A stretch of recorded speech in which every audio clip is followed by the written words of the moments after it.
بەناوی خوای گەورە بینەرانی بەرنامەی ئارێزە سڵاوی خوای گەورەتان لێبێت لە ئەڵلقەیەکی نوێی بەرنمەکەتاندا دێنەوە لاتان بۆ باسکردن لە یەکێک لە بابەتە کۆمەڵایەتی و گرنگەکان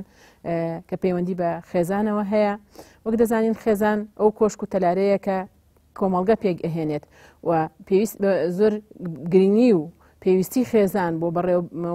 بەڕێوەبردنێکی سەرکەوتوو بۆ خێزان زۆر گرنگە بۆ پێکهێنانی کۆمەڵگەیەکی سەرکەوتوو. هیچ شارستانیەتێک پێک نایەت و بەدەست نایەت بەبێ ئەوەی ئێمە لە کۆمەڵە خێزانی سەرکەوتوو ناجێت لە ڕووی بەڕێوەبردنەوە لە ڕووی بەیەکەوە ژیان و ئیدارەدانەوە نابێت و بەدەست نایەت ئەگەر کۆمەڵە خێزانی وا بەیەکەوە دروست نەبێت و هیچ دەستگایەکیش ناتوانێت جێگرەوە بێت بۆ موەسسەسەی خێزان لە پێگەیاندنی تاکە لە بەستنی کۆمەڵگە بە یەکترەوە. بۆیە دەبێ بزانین بۆ دەستخستنی کۆمەڵگایەکی پێشکەوت و سەرکەوت و پێویستمان بە خێزانێکی سەرکەوتوو هەیە و ئیسمان لە ئەڵلقەیەم بەرنامەیە باز لە چۆنیەتی بەڕێوەبردننی خێزانی سەرکەوتوو بکەین و ئایا تا چەندە گرنگە بۆ تاک و سەرجەم تاکانی ناو کۆمەڵگا خێزان موەسسەسەیەکی ئیداری بێت و وابەست بوونیان بە یەکەوە لە ڕووی ئیداریەوە چۆناهی بێت و هەر کەسە لە خێزاندا تا چەندە بەرپرسیارەتی ئەکەوێتە سەرشانی. بۆ گفتوگۆکردن لەسەرم بابەتە لەگەڵ هاوکارم ئاڤان خان و میوانداری زۆر بەڕێز مامۆستا ئەرسەلان خاوەنی ماستەر لە ڕۆشنبیری ئیسلامیدا و شارەزا لە بواری گەشە پێدانی وایەتیدا بەخێراتن تەکەین مامۆستا بەخێر بێ بۆ بەرنامەکەمان. دەمانەوێت سەرەتا لای تۆ دەست پێ بکەین بەڕای جەنابتان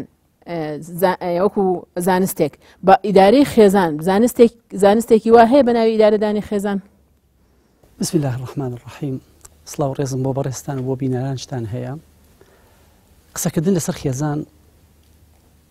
نەک هەر بابەتێکی گرنگە بگرە هەموو ژیان لە خۆی ئەگرێ،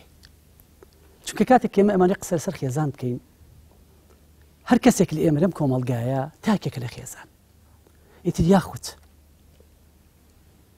سەپەرشتی خێزانەکە ئەکا، یاخود خانمێکە کە ئەمینداری خێزانەکەیە، یاخود منداڵ و تاکێکن لەو خێزانە. بەڵام ئایا تا ئێستا ئێمە توانیمانە لە بواری پراکتیزە یاخود لە بواری نەزەریشە بەرنمەیەکی باشمان هەبێ تۆکمەمان هەبێ لە ئیدارەکردنی خێزانمانە؟ ئایا تاکو ئێستا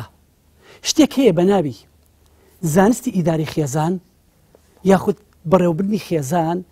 هونەرێکە ئێمە پیادەی ئەەکەین؟ زۆر کات قسێکی ئیمامی عەلی هەیە کە فەرمێ لا تربوا أولادكم على عاداتكم فإنهم خلقوا لزمان غير زمانكم. مناڵەکانتان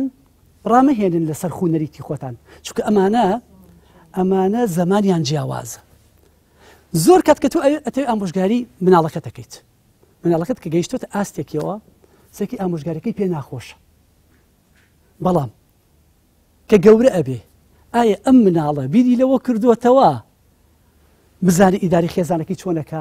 یاخود ئێمە دووبارە ئەکاتەوە؟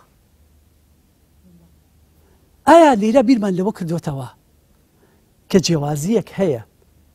لە بەڕێوەبردنی خێزان و دەستگایەکی تر یاخود ئێمە وەکو دەستگایەک خێزان بەرین بەڕێوە؟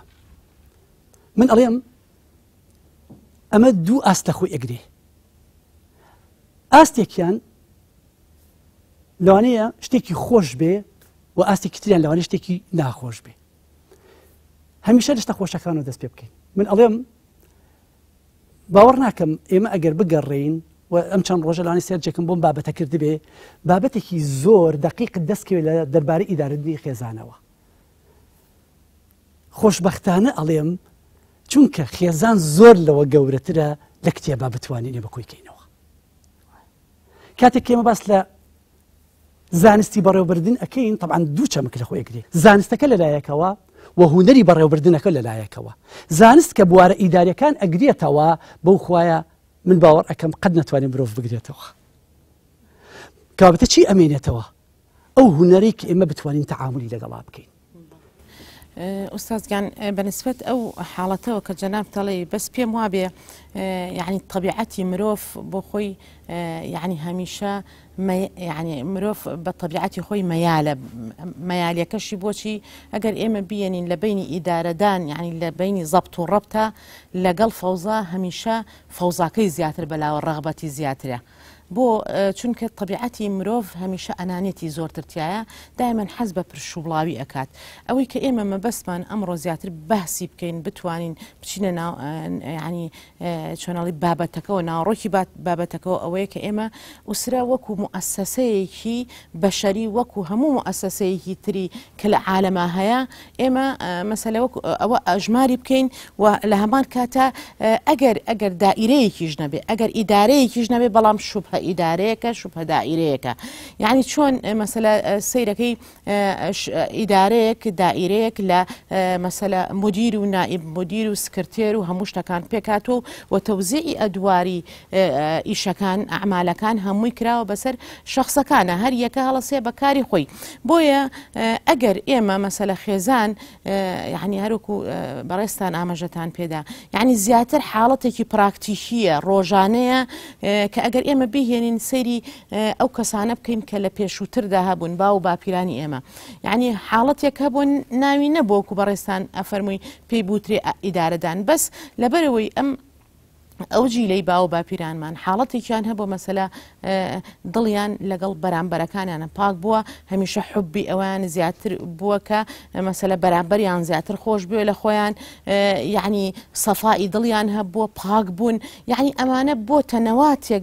بۆ ئەوەی کە بتوانن جاری وایە ئیدارێکی سەرکەوتوو بەبێ عیلم ئەو شتە بکەن بەڵام لە ڕۆژگاری ئێستا لەبەروی دایک و باوکەکان زۆربەی زۆری خوێنەوارن ڕۆشنبیریان هەیە ڕاستی حەقی خۆیەتی کە ئەگەر ئینسان یعنی سەیرەکەی موسسەیەک پێویستی بەداڕشتنێکی بە خطەیەک هەبێ بە استراتیژیەتێک هەبێ بەڕاستی خێزانیش ئەولاترە ئەگەر بتوانین وەکو موسسەیەک نەبێتە فەوزا هەریەکە و هەر ئەندامە بۆ خۆی چکە خێزان هەر وەکو موسسەیەک لە دایک و باوک و مناڵەکان پێکاتوە ئەبێت تەوزیعی ئیشەکان مەسەلە ئەو شتەی کە ئێمە ئەمانەوە بیکەین ئەوەیە کە مەسەلە ئەم موسسەیە لە فەوزا دوورخەینەوە ئەمەش بەچی ئەکرێ یعنی ئەوەی کە قووەت ئەدا بە ئیدارەدانی ئەوە مەسەلە ئەو کەسەیە کە بەڕاستی کە پێ ئەوترێ ڕئیسی عائیلە کە ئەگەری مەفهومە ئیدارەکەی بێنین بڵێن مدیری دائیرەکە یاخود چۆنەڵی ڕەجل ئەعمالەکە کە لەسەر و هەموو کرێکانەکانەوەیە بۆیە ئەمە بەڕاستی گرنگە ئەم شتە حاڵەتێکە کە ئێمە ئاماژەی پێ بدەین و هەوڵی ئەوە بدەین کە ئێمە ئەو مقەوماتانەی کە ئەبێتە ینی ئەبێتە هۆکار بۆ ئەوەی کە ئەم حاڵەتە زیاتر برەو پێبدا ئەوەیە تۆ کاتێ بۆ ئیدارەدانی هەر موسسەیەک پێویست بە حیوار هەیە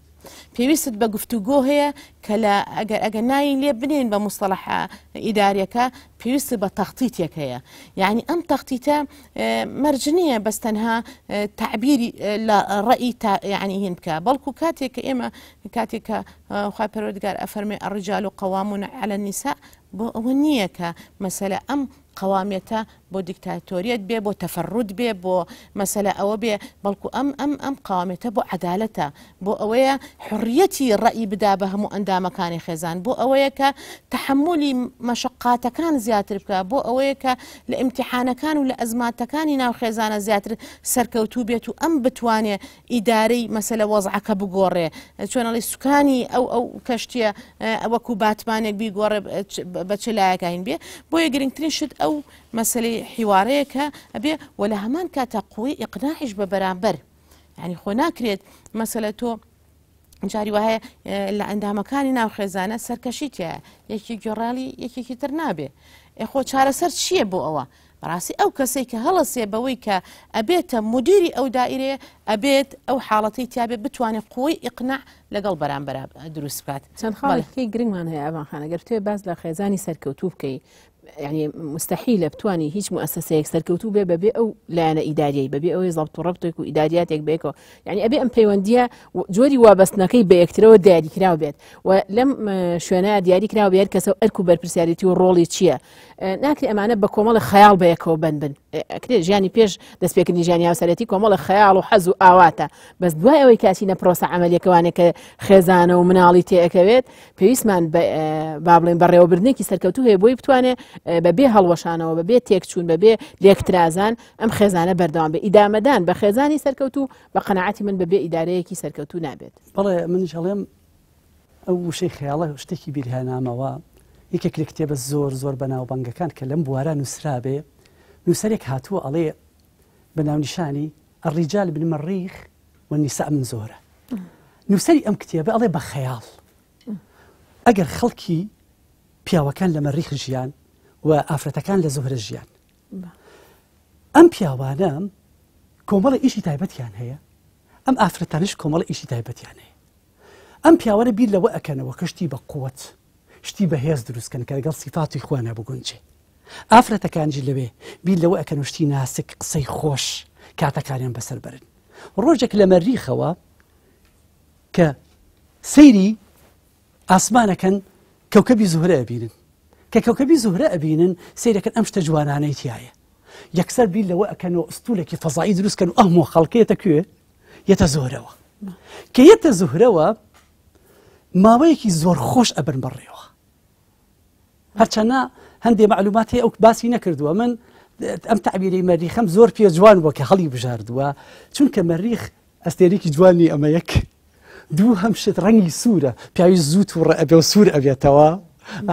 یعنی ئەم تعبیرانێکی هەڵی بژاردووە بەڵام کەسەی دەکەن وەکو فترەی ئینتیقالی وەکو بڵێن فترەی دەستگیرانداری ماوەیەکی زۆر خۆش بەیەکەوە ئەبەن بەڕێوە لەوێ لە بەرەبرار بەچیە دەن بابچینە سەر زەوی کە دێنە سەر زەویەوە لێرە حسابکە کێشەکان دروستە بێ حتا ئیبن عەتاهیە یەکێکە لە شاعیرەکانی سەردەمی عەباسی ئەڵێ چی کە باسی دەروونەکانی مرۆڤ ئەکات ئەڵێ چییە وەکو بەرد وایە ففيه النفيس وفيه الحجر بما أن مرۆڤەکان جیاواز بن لە یەک پیاوانیش جیاوازن لە یەک ئافرەتانیش جیاوازن لە یەک چۆن بتوانین ئێمە ئایا بۆ سەپاندنی خۆم خاڵە جیاوازیەکانم زەخکەمەوە باشە یاخود خاڵە هاوبەشەکانم نزیکەمەوە پێم وایە لەم خاڵای مامۆستا باوەڕبوون بەو بوونی جیاوازیە یەکتر و قوبوڵکردنی ئەم جیاوازانە هەردوو تەرەف بۆ یەکتر بەشێکە لەو ئیدارەدانەی ئیدارەیەکی سەرکەوتوو بۆ خێزان ئەبێ ئەم دووتاکەی کە بەڕێوەبەری خێزانن هەم پیا و بەرپرسیارەتی هەیە ئافرەت لە بەڕێوەبردنی خێزانە جوجەم سەریستەرەکی خێزانن ئەبێ قوبوڵی ئەم جیاوازانی یەکتر بکەن و ئەبێت تەفاهمی ئەم حاڵەتە بکەن وەکو جەنابی باسی ئەبێت لەو خەیاڵە دوورکەونەوە کە هیچیان بۆ عەقڵەی خۆی ناتوانێت ئەو موەسسەسەی خێزانە بەڕێوەبەرێت چونکە کەس ناتوانێت بە تەنیا بژی ئەمە ژیانی هاوبەشە ئەوە ژیانی هاوبەش پێویستی بۆ جۆرە ئەوە هەیە پێویستی بە ئارامگرتنە پێویستی وەکو ئاوانخان ئاماژەی پیا پێویستی بە پلان و بەرنامە داڕشتنە و پێویستی بە گوێ بۆ یەکترکردن هەیە تەفاهمکردنی ئەم جیاوازیانەی یەکتر وە لە گەڵا ڕۆیشتنی ئەوەی کار کەسە بتوانێت کۆمەڵی لەو حەز و ئارەزوانەی هەیە ینی دائیمەن پێش نەخستنی خۆت و حەز و ئارزوەکانی خۆت بەسەر حەز و ئارەزە و گشتیەکان و پێویستی گشتیەکانی خێزانە بەشێکە لە ئیدارەدان یعنی تۆ ناتوانانی خێزانێک ئیدارە بی کاتێک تو هەر خۆت بڵێ وڵای من ئەمەم پێ خۆشە ئەمێ وا بکەم ئەمێ وا بم ینی سەرچاوی شتەکان زۆر جار لەوەوە يعني الرؤدا يعني هر كاتك يعني تاككاني ناو خيزان يا بتايبتي رئيسي مالك تواني احتواي خلافات بك يعني او الروحه زیاتر لەناو خێزاندا زیندوو بکاتەوە کە بریتی بێ لە یەکتر قوبوڵکردن بە جیاوازیەکانەوە چونکە ناکری ئێمە خوای پەروەردگار دوو کائینی زۆر جیاواز بە دوو طەبیعەتی زۆر جیاواز بە دوو ڕەگەزی زۆر جیاواز هەتا بە دوو تەمەنی زۆر جیاواز جاری وایە هەروکو مامۆستا ئاماژەی پێدا باوکەکان تەمەنێکیان هەیە مناڵەکان تەمەنێکیان هەیە ناکرێ هیچیان یعنی ئێمە بگەینە ئەو قەناعەتێک کە هیچ مرۆڤێ نابێ کۆپی مرۆڤەکەی تر بێ ئەو کاتە ئێمە توانیمان ئەم خلافاتانە ئەم جیاوازیانە کۆ بکەینەوە و بیهێنین بیکەینە فرسەتێک بۆ زیاتر بە قوتکردنی ئەو مؤسسەیە یعنی نەک خلافاتەکان ببێتە هۆی ئەوەی کە زیاتر مەسەلە ئەو مؤسسەیە وێرانتر بکە بەڵکو خلافاتەکان ئەهێنین مەسەلە بە جیاوازی ڕئیەکانەوە شتێکی لێ دروستەکەین کە هەمومان قبولمان بێ کە هەمومان جێگەمان بێتەوەتیایە بۆیە بەڕاستی ئەوە گرنگترین شتە گرنگترین شت لەو شتانەی ترکە ئێمە باسیکەین یعنی حاڵەتێکە ئیدارەی خێزان هەر تاکێک لە ناو تاکەکانی خێزانە یعنی ئیدارەدانەکە لە ذاتی خۆیەوە دەست پێەکە یعنی هەر کاتێک ئەم تاکە بۆ خۆی نەیتوانی ئیدارەی نەفس و ئیرادە و کار و کردەوەی خۆی بکات بەڕاستی ناتوانێت ئیدارەی دەوروبەرەکەی بکە چکە لە هەموو حاڵەتێکە ئەم تاکە کە ئێوێ ئیدارەی هەموو مؤسسەکەی زیاتر ڕەسی ئیدارە بێ یا نەخێر جاری وایە نائب مدیرە جاری وایە مەسەلە خێزانەکەیەتی ژنەکەی مناڵەکەی بەڕاستی لەو حاڵەتە ئەبێ زۆر ئاگاداری ئەوە بین ئەم یعنی هی ئیدارەدانە لە ذاتی خۆمانەوە دەست پێ بکەین هەروکو چۆن پێغەمبەری خوا صلی الله علیه و سلم ئیدارەی ئەو هەموو خەڵقی کرد یعنی بەڕاستی جوانترین نمونەی پێشکەش کرد لە ئیدارەدانی ذاتیەوە بۆ ئیدارەی دەعوە بۆ ئیدارەدانی ئەو هەموو ئەسحابەکە لە خزمەتیا بوون یعنی تۆ سەیریکە کاتێکە مەسعەبی کوڕی عومەیر هەڵ ئەبژێرێ ئەیکا بە سەفیر و ئەینەرێ یعنی پیاوێکی مناسب بۆ شوێنێکی مناسب هەڵەبژێرێ یعنی هەروە بە عەشوایی هەڵی نەبژاردووە هەروە بە سوودفە ئەمەی نەکردو پێغەمبەری خوا صلی الله علیه و سلم حتمەن پێغەمبەری خوا صلی الله علیه و سلم تەخطیتێکی داناوە کە ئەم پیاوە شیاوە کاتێککە ئیکاتە نوێنەری خۆی لە بەدینەیە یعنی تۆ ئەتەوێ بڵێ بە ئێمە مهم لە پێکهێنانی ئوسرا بۆچی پێکی هێنی یعنی ئایا تۆ ئوسرەیە پێک ئەهێنی بۆی ئاسوودە بیت یاخود بۆی بە پێک ئەهێنی زۆر کات کەسی گەنجێکە لە خۆی لە کۆڵەکاتەوە گەنجێکە لەبەر ئەوی کە پێی نەڵێن ماوەتەوە یعنیسەکی مەبەستە سەرەکەکە لێرا تەحدید ئەەکەی ئێمە تەخطیت بۆچی ئەەکەین بۆ ئەوەی ئەەکەین کە بگەینەکوێ نمونێ بچکتان بۆ بێنەوە یعنی ئێمە زۆر کات کە ئەچین بۆ سەیران و ئەوانە لەسەر ئەو فەرشی کە دانیشتین مێدورەیە کە بینیت ئەو مێدورەیە من ڕێی پێگرم پێچەکاتەوە بەم دیومە ڕێی پێگرم پێچەکاتەوە بەم دیومە زۆر کات کە ڕێی پێگرم بەسەر دەستمە ئەڕوا چونکە ئەبێ بگاتە کوێ ئەو شوێنی کە ئەیەوێ ئایا ئێمە لە زەواجە ئەمانەوێ لە ئوسرا ئەمانەوێ ئاسوودەی ڕۆحی دروستکەین ئاشتی دەرونی دروستکەین یاخود ئەمانەوێ مەبەستی کەمان هەبێ وەکو جەنابەت باست کرد حتى قاعدەیەکی جوان هەیەڵێ للفوضى نظام للفوضى نظام بالراسي يعني او كسي كيوك يا شيء لخيزانه دروسكا ببرنامج دروستيك كوابتا توش اقربتي باريزغاري لخيزانه كتكي ببرنامج باريزغاري اللي بكيته من هم جاري وتوما جرينج اولي لخيزانه اوي كوا من بلا مولا جيشتو متقمي اسودي جرينج اوي خيزانه كي من كيشيتي انا بو خيزانه اسوديه خيزانه كي من ك همو كتاكا كانت يا إسراحات بون حتى من أمبرسيارم زور كانت لخلق كردوها ألين باشا خواي پروردگار بوش عباداتي فرض كردو الأساس أصلا فرض كردني عبادات بو أسودة يدرود كاتك إيما غاي خلق لا إيما عبادة كردنا عبادة سود بخوا جينا بخومان جينا بخومان كوابتا حتى عبادة كارمان حتى هاوسر جيريا كارمان حتى خيزانة كارمان يعني تو أبي عيارة لا يتوها به چەندی ئاسوودەی چەندی ئاسوودەنیتیایە ئەگەر ئاسوودە بی کەوا بێتە ئەگەر بێ کێشە بی گەیشتویتە ئەوە وەکو حاجیش وتی یەکێ لە شتە زەڕوریەکانی ئێمە کە زۆر پێویستمانە گفتوگۆ بۆ ئەکەین گفتوگۆ بۆچی ئەکەین ئایا من گفتوگۆ ئەەکەم بۆی قەنەعەتی خۆم فەرزکەم بەسەرتەوە ئایا گفتوگۆ بۆ ئەەکەم بڵێ من سەرۆکماڵم و ئەبێ قسەکانم بڕوا ئەم خەڵتەیەم بۆ داناون بەبێ مشاورە یعنی مامۆستا ئەرسەلان یعنی حاڵەتێک هەیە ناکرێ مەسەلە تۆ بۆ مؤسسەیەکی دەوڵەتێک کە بۆ نمونە کاتێ یان مؤسسەیەکی وەکو حیزبی یا مؤسسەیەکی ڕێکخراوەیی کە دەستە جەمعیەک دروست ئەبێ مەسەلە ئەو ستافە هەڵەسن هەموو بەیەکەوە بە حیوارەوە ئەو شتە ئەو خەڵتەی کە ئەیانەوێ ئەو پەیڕۆ پرۆگرامەی کە ئەیانوێ جێبەجێکەن یعنی تۆ ئەگەر ئێمە دقت لەوە بگرین لە هەر شوێنێکە ئەگەر حیوار و گفتوگۆ نەبوو بێ لە هەر شوێنێکە مەسەلە تاگڕەوێتی هەبوو بێ ئەو مؤسسێ ئەو جێگەیە هەیە بەرەو لە ناوچوون ڕۆشتووە لە مستەقبەلا بەرەو نەمان ڕۆشتووە بۆیە گرنگترین شت ئەوە بەڕاستی ئەوەیە کە ئێمە بتوانین حیوار گرنگترین شتەکە بتوانین وەکو خطەیەک بەکاری بێنین لە هەمومانی تیا مەسەلا حڕیەتی هەمومان و ئازادیەکانی هەمومانی تیا پارێزراو بێ لەگەڵ ئەو ئەرک و واجباتەشی کە لەسەر شادمانە گەر یەک دوو خاڵیکە بڵێن چەند خاڵێکیکە بەلای منەوە گرنگە لە بەڕێوەبردننی خێزانە لەو ئیدارەدانی خێزانە دابشکردنی بەرپرسیارەتەکان یعنی یەکێک لەو یعنی قەنەعەت وایە و مەسەلەی قەوامەتەش هەر لەوە هاتووە خۆی پەروەردگارە ئەوێ بڵێ لەم خێزانەیە هەمووان بەرپرسیارەتیان هەیە هەمووان ئەرکیان لەسەر شانە هەر کەسەوە بێ بەم پرپرسیارەتی خۆی یعنی ئەم دابشکردنی ئەرکە لە خێزانە بەشێکە لە هۆکاری ئیدارەدانێکی سەرکەوتوو بۆ خێزان خاڵێکیکە دەسەڵاتەکان بەشکرێ یعنی پێت ئەوەی کە ئەوانخانی بێ خۆی بەتەنیا خاڵ یەکەم تا من یعنی ڕوونکردنەوەیکی کورتم هەیە ئەگەر تەوزیع ئەدوار بکەین یعنی ئیشەکان دابشکەین لەنا یعنی خێزان لە ناوخۆیان دابەشیکە بەڕاستی ئەبێت مراعاتی مەسەلە حاڵەتی تەخەسوسی ئەو تاکارە بکرێ مەسەلە مراعاتی تەمەنی ئەو مناڵە بکرێ ینی ناکرێت جاری وایە بەرپرسیارەتەکە باوکەکە هەمووی لە کۆڵ خۆی بکاتەوە بیا بە کوڕە گەورەکە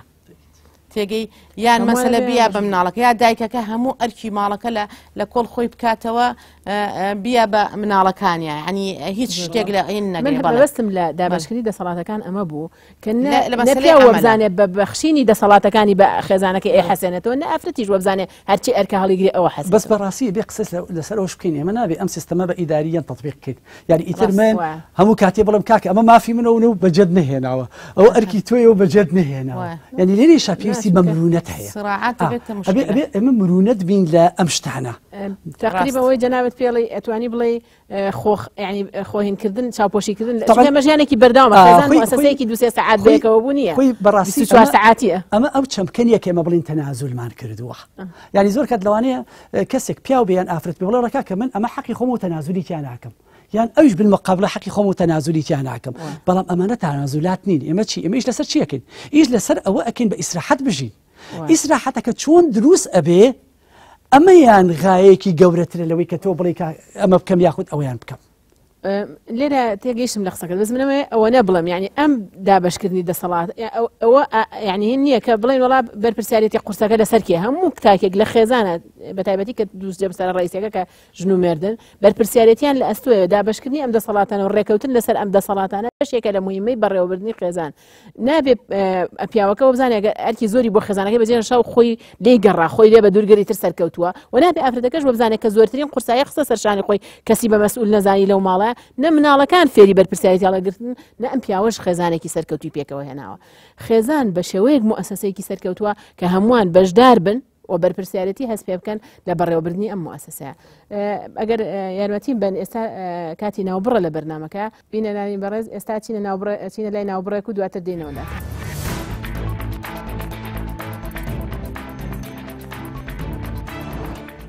دووبارە سڵاوتان لێبێت دێنەوەلاتان بۆ تەواوکردنی بابەتەکەمان مامۆستا دوای باسمان کرد کە چەندە گرنگە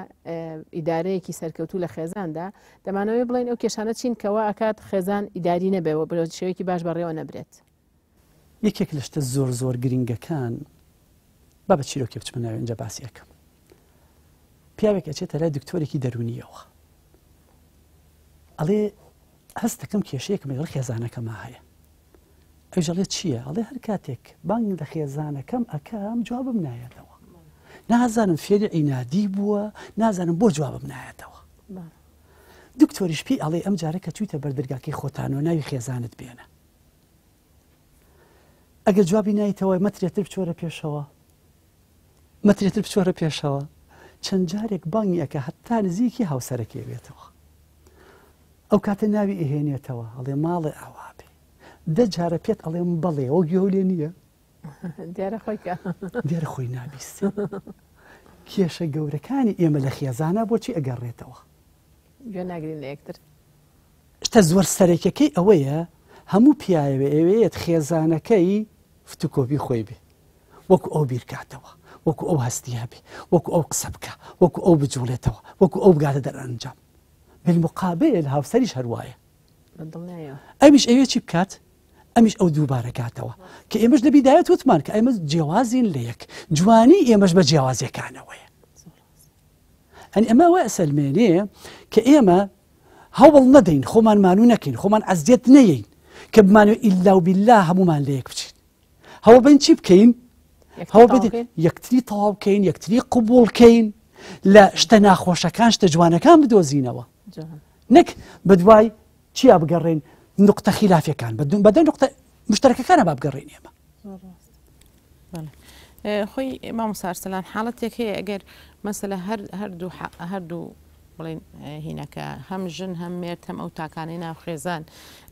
لە مامەڵەکردنیانە بۆ ئیدارەدانێکی سەرکەوتوی خێزان بەڕاستی تەوازن متەوازنی لە چۆڵی هاوسەنگی لە هەموو شتەکانیانە یعنی گرنگترین شتە بۆ سەرکەوتنی ئیدارەیەکی سەرکەوتو بۆ خێزانێکی سەرکەوتو چونکە دوجار ئەگەر ئێمە مەسەلە لە متەوازنیە ئەگەر هەردوو لە تەوازونیان هەبوو یعنی نە ئیفراد نە تەفریط خير الأمور أوسطها يعني أجر إما لسر أو بنما شرعية زيادة هول بدين بروين يعني همشتي وسطيتك يمكن نزيادة روي مسألة كاملة يعني بياي واهية هميشة تنده جني وايا ببردوامي بولكا مثلا ببردوامي ناڕازیە ببردوامي شەکواکە ببردوامي مثلا يعني شتەکانی خۆی ئەڵێتەوە يعني ببردوامي خۆی بە ناومێدەزانێ بە هەمان شێوە مثلا ئەم پیاویش هەیە لە ناو خێزانە یاخود مناڵێکەیە جاری وایە هەمیشە هەر يعني بێگوێ يعني هەمیشە نابیستێ هەمیشە ئامۆژگارێکی ئەهێنیتەوە هەر نایەتەوە سەرمەداری يعني طبیعی و سروشتی خۆی بۆیە تەوازن ڕاگرتن لە بینی خۆشی و ناخۆشیە يعني تۆ يعني بەڕاستی زۆر جار ئەگەر ئێمە نمونەیەک بێنینەوە هەندێ خۆشەویستی هەیە قاتلە بۆ مرۆڤەکان بۆ نمونە زیاد لە حەد خۆشەویستی بۆ مناڵ زۆر جار ئەمە ئەبێتە کوشتنی شخصیەتی ئەو مناڵە کوشتنی مەسەلە پیاوەکە کوشتنی شخصیەتی مەسەلە ئافرەتەکە یعنی جاری وا هەیە پیاوەکە هەر دڵی نایە مەسەلە هەندێک کار هەر بسپێرێ بە خێزانی سێرەکەی خێزانێکی بۆ دروستە بێ هەمیشە مدلل هەمیشە لاموبالات مەسەلە ئیرادە بەزی و هەمیشە لەوانەیە لە غیابی هاوسەرەکەیە نەتوانێت دوو پەت لە یەک بکاتەوە یعنی ئەمانە بۆیە متەوازنی زۆر گرنگە لە ئیدارەدانی ماڵە لە خۆشی لە ناخۆشی لە دڵتەنگی لە پێکەنین لە ڕووخۆشی یعنی لە هەموو ئەو شتانەی کە لە ژیانی ڕۆژانەی تاگەکانی ناو خێزاندا هەیە جەنابەت کابەتە ئەو کێشانەی کە لە خێزانە دروست ئەبێ متعلقە بە سێرجەم سەرەکی خێزانەوە هەم بە هاوسەرەکەی هەم بە خانمی ماڵەکە هەم بە منداڵەکانەوە کابەتە ئێمە بۆ ئەوەی بتوانین چارەسەری بۆ شتەکان بدۆزینەوە زۆر کات چارەسەری جاهیز هەیە بەڕاستی يعني پیاوێک کتێبی زۆر جوانی هەیە ناونیشانی چییە لا تجعل حياتك تجاربا تعيد فيها تجارب الآخرين باش ئەم جۆرە کێشانی کە لە خێزانە ڕوئەدا تو بڵێ ئەمە یەکەم جار بێ ڕوودا لەوانەیە ئێمە ئەگەر بگەڕین بە دوایە ئەم کێشانە لە زۆر خێزانە هەبووە و چارەسەری بۆ کراوە لەبەرەوە ئەتوانین ئێمە ئێستا خاڵەکان دەستنیشانکەین ئەو کێشانەی کە پەیوەندی بە پیاوانەوە هەیە ئەو کێشانی کە پەیوەندی بە مناڵانەوە هەیە ئەو کێشانی کە پەیوەندی بە هاوسەرەکانیشەوە هەیە پێت وانە بەشێکە کە گرنگی هەبێ بۆ ئەوەی کە یعنی ڕۆشنبیری ئەو تاکانی ناو خێزان و خوێندنەوەیان و ئاگابوونیان لە دەوروبەر ئەوەی کە جەنابەت یعنی دووبارەکردنی هەڵی ئەوانیکە پەیوەندی بۆیە هیچ لەم دوو تاکە ئامادەی خۆپێگەاندنی نییە ئەوێ هەر لە واقعە کۆنابژی باسی ئەوەکە کە دایک و باوکی چۆن مامەڵیان کردبێکەوە دراوسەکانیان چۆن ناوێ خۆی بڕوا کۆمەڵە بنەمای سەرەکی لە بەڕێوەبردنی خێزانێکی سەرکەوتووە بخوێنێتەوە شارەزای بێت بە واقعی تعاملی لەگەڵکە ئەمە وای کردووە بەداخەوە خێزانمان زۆر بەرەو ئەوە ئەڕات بەرەو تێکچوونە ڕات کە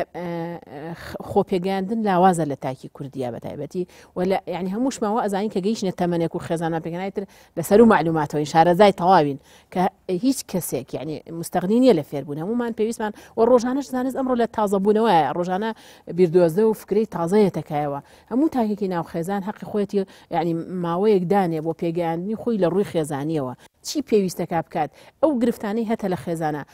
بۆ ساڵبوون بەسەریا بۆ بەڕێوەبردننی ئەو ئەزمەیە کە تووش بووە پێویستت بە چییە لە چ ڕێکە تۆ پێویستت بە شارەزابوونێت چ ڕێکۆ پێویست بخەنە چیت نەکردووە کەم و کوڕێکی هەیەوە لێت بەگلین وا کێشت هەیە گرفت هەیە لە خێزانەکەدا مەکو جەناب بوتی طبعا ئێمە کەڵین ڕۆشنبیری هەمەلایەنەیە حتى عقاد ئەڵێ ئەوەیە کە تۆ لە هەموو بابەتێک ئەبێ شتێ بزانی حتى عقاد کە پێناسەی ڕۆشنبیری ئەکا ئەڵێ کەسی ڕۆشنبیر ئەو کەسەیە کە لە هەموو شتێکە ئەبێ شتێ بزانێ کە تۆ بۆ نمونە گەنجێکی ئەبێ کۆمەڵە معلوماتت لەسەر گەنج هەبێ تەلەبێکی زانکۆی ئەبێ کۆمەڵە معلوماتی کەت هەبێ کە ئەبیتە مامۆستایەکە بێ کۆمەڵە معلوماتت هەبێ ئێستاش کە بوویتە هاوسەر لە هەردوو تەرەفەکەەوە ئەبێ زانیاریت لەو بوارە هەبێ ئەگەر وانە بێ ئەو کاتە خۆدت لەدەست ئەدەیت تەبەن خەڵک دووبارە ئەەکەیتەوە من حەزەکەم بە هەندێک لە کێشەکان دەست پێ بکەین یەکێ لە کێشەکان کە زۆر باوە لە خێزانەکانە گرنگینەدان بە یەک زۆر کات خانمان بە هاوسەرەکانیان ئەڵەن چی تۆکو جاران گرنگی بە من نای وەکو جاران لێم ناپرسیتەوە وەکو جاران نایی بەدەمبەوە بالمقابلیش خۆ لەوانەیە پیاوەکەش بڵێ هەمان گلەی هەیە ئەڵێ تۆ ئەوەندەی کە احتیمام بە مناڵەکان ئەدەی بە میوانەکان ئەدەیت ئێستا گرنگی بە من نادەیت لەبەرەوە ئێمە ئەبێ لە بوعدی گرنگی پێدان تێبگەین کاتێک کە ئەم هاوسەرە دوو کەس بوون گرنگیدانەکان زۆرترن بەس ئێستا کە تۆ مناڵت زیایی کردووە ماڵت زیایی کردووە حاڵت زیایی کردووە کەوابەتە گرنگیدانەکە گرنگیدانی جاران نابێ لەبەر دائیمەن تەماحەت بۆ هەندێک شتە بێ لە سنووری خۆ دەرچێ ئەوش خۆی بۆ خۆی نامەعقولە جارێکی تر مامۆستا ئەرسەلان شتێکی تر هەیە کە ئەویش هەر ئەبێتە گرفتێکی گەورە لە بەردەم فەشەلهێنانی مؤسسەی خێزان ئەویش ئەوەیە کە دوو ئەوامری هەبێ لە ناو خێزانە دوو جەمسەری لە بڕیاردانە هەبێ مەسەلە ئەبینیت دایکەکە خڵتەیەکی تایبەتی خۆی هەیە بۆ بەڕێوەبردنی خێزانەکە باوکەکە بە جیاوازتر لەو مەسەلە مناڵەکە بە تێگەشتێکی تر بۆیە جیاوازی لەم شتانە بەڕاستی جاری ینی مؤسسەی خێزان بە هیلاکە ئەبا یعنی گرنگترین شت ئەوەیە کە لە ڕووی تەوجیهەوە لە ڕووی تەوجیهدانەوە یاخود لە ڕووی ئەوەی کە ئێمە ئەگەر وەکو مؤسسەیەکی یعنی شوبهە مؤسسەیەکی ئیداری ئەگەر خێزان لە قەڵم بدەین ئەبینی پێویستی بە دەرکردنی بەردەوامی تەوجیه هەیە ئەم تەوجیهاتە ئەگەر پێچەوانەی یەکتر بن تەزاڕوو بکەن لەگەڵ یەکە کاریسەی گەورەی لێ دروستە بێتەوە یعنی هەمیشە ئەو تەسادومە دروستە بێت کە بەڕێستان پێشتر باستان کرد هەمیشە لە سیراع و یعنی خێزان گەشە ناکە لە ژینگەیەکی سیراعاویە یعنی ئەو منی هەبێ یا مەسەلا تۆ ئەو من ئەوە یعنی یان دوو کیسە جیایی یان دوو بڕیاری جیایی یعنی جاری وا هەیە باوکەکە لەوانەیە هەندێ محاسبەیەکی مناڵەکەی کە دایکەکە پشگیری لێ بکە ئەمە ئیدارەدانێکی سەرکەوتونیە و خێزان بەرەو خراپ ئەبا بۆیە ئەبێ زۆر ئاگاداری ئەو حاڵەتە بێن حاڵەتێکی تر هەیە ئەویش ئەوەیە کە پێویستە یەکێک ینی چۆنەڵی هەوڵ بدرێت بۆی ئیدارەیەکی سەرکەوتوو هەبێ مکافعات وەکو چۆن لە مؤسسەیەکی ئیداریا هەیە یعنی بەڕاستی ئەولادتر جوانترەکە لای جاری وایە مناڵێکت بۆ ڕاز ناکرێتەوە خێزانەکەت لەوانێ زۆر جار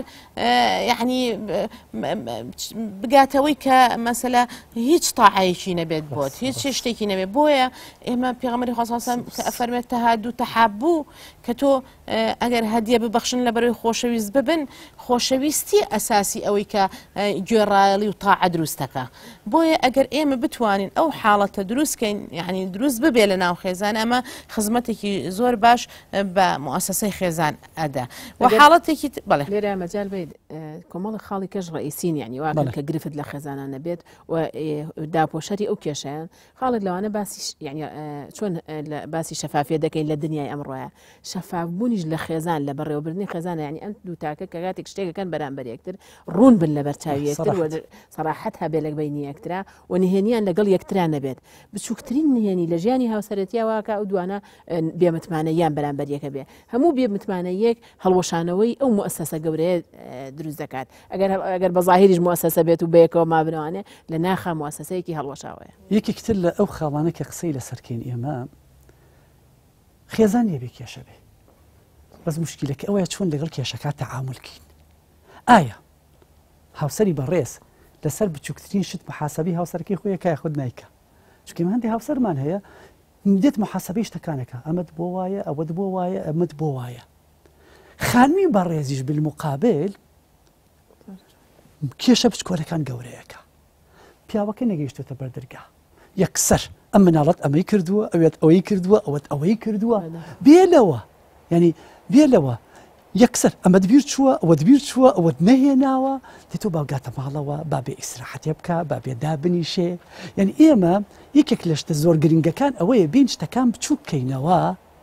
نەک گەورەیکن حتا شاعر کاتی خۆی وتوێتی لا تحقیرن صغيرة إن الجبال من الحصى هەر شتە بچکۆلەکانە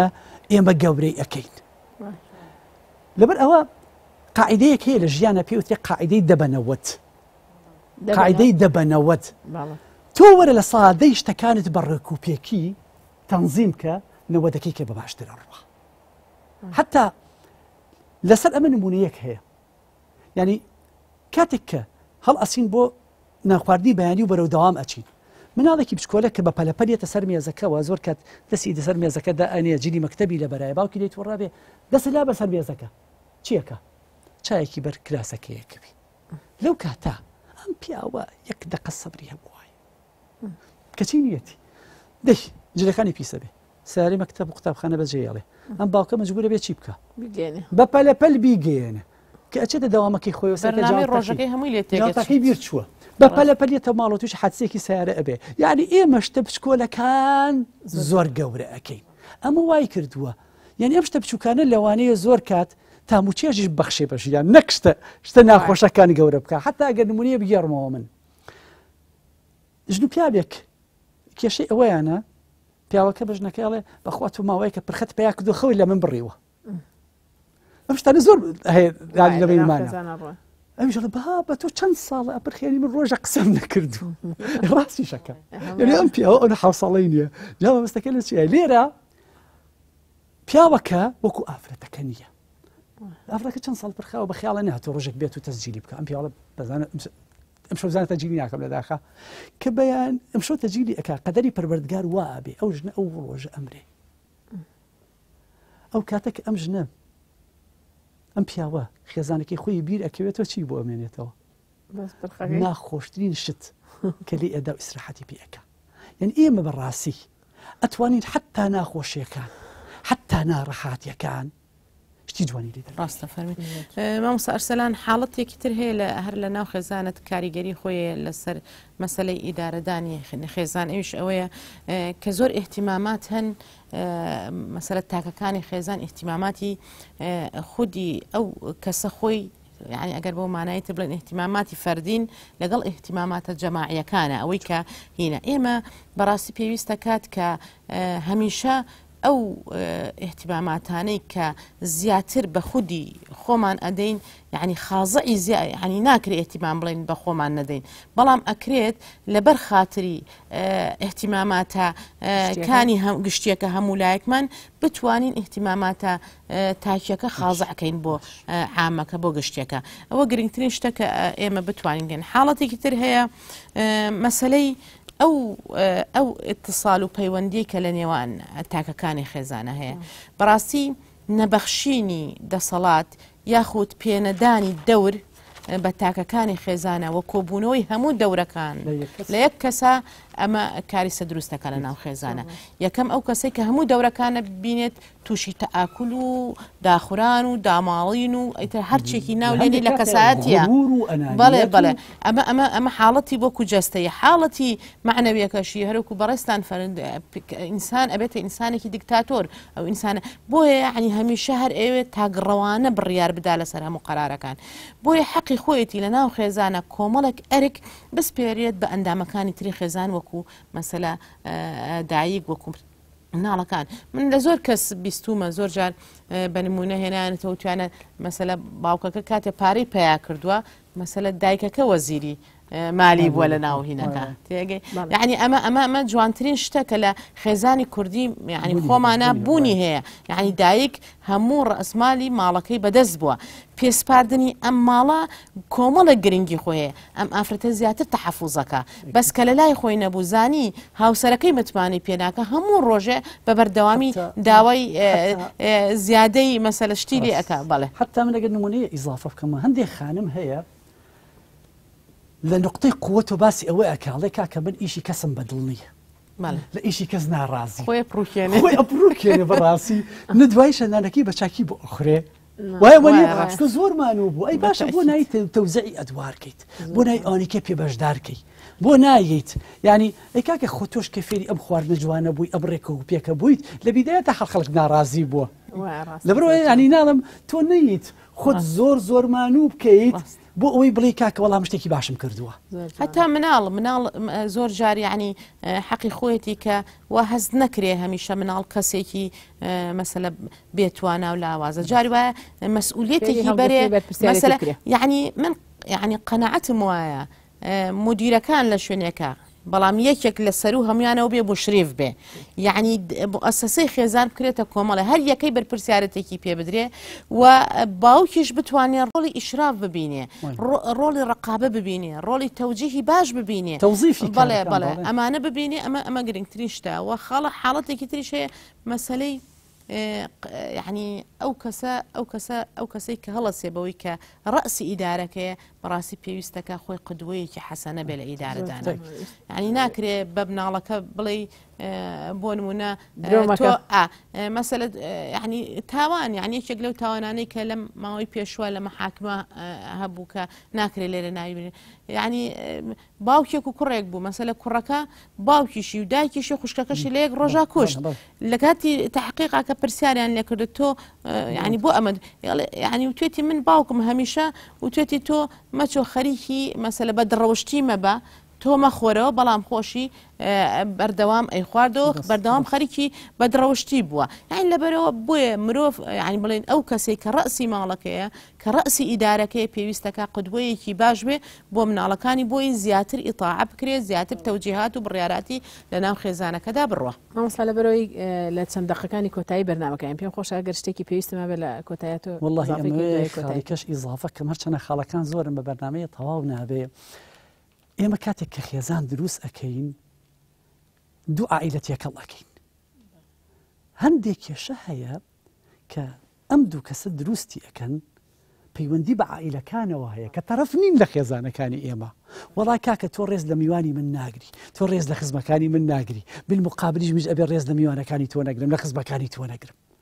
یعنی ئێمە واز لە چی بێنین واز لە شتێک هەیەن بێنین کە ناوی عینادە ناوی ئەنانیەتە ناوی خودپەرستیە ناوی شخصێتی نێرگسیە واز لەمە بێنین لە پێناوی چییە بابڕم پێ بکە لە پێناوی خۆتەوازی لێ پێنەجاری یعنی تۆ سەرکە من ئەگەر من بیر لەوە بکەمەوە دایمە وەڵامی ئەو بەمەوە یعنی دایمە خەیاڵی من لە خەیاڵێکی سلبیایە خەیاڵی من بیرکردنەوەکانی من دائیمەن خۆم مەڵاز داوە جواب دەمەوە دایمەن سەیری چی یەکەم ینی من ئەمەوێ بە هەرتوو هاوسەرەکە بڵێم لە ژیانە وەکو چی وابن سەتۆ پێ نەکرێ وەکو چی وابن وەکو حەکەم مەبن دایمە بە دوای هەڵەکانە بگەڕی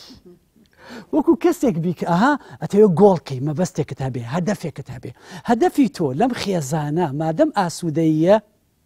فەغض الطرف دێ چاوەکانت لە هەندێک هەیە بینوقێنە ناکرێت تۆ چاوەکانت بەرامبەر هەموو شتەکان کرابێتەوە زۆر کات ئەگەر تۆ بتەوێ لە بچووکترین شت و گەورەترین شتا محاسەبە بکەی تۆ جارە نەفسیەن سەریکی خۆ بکە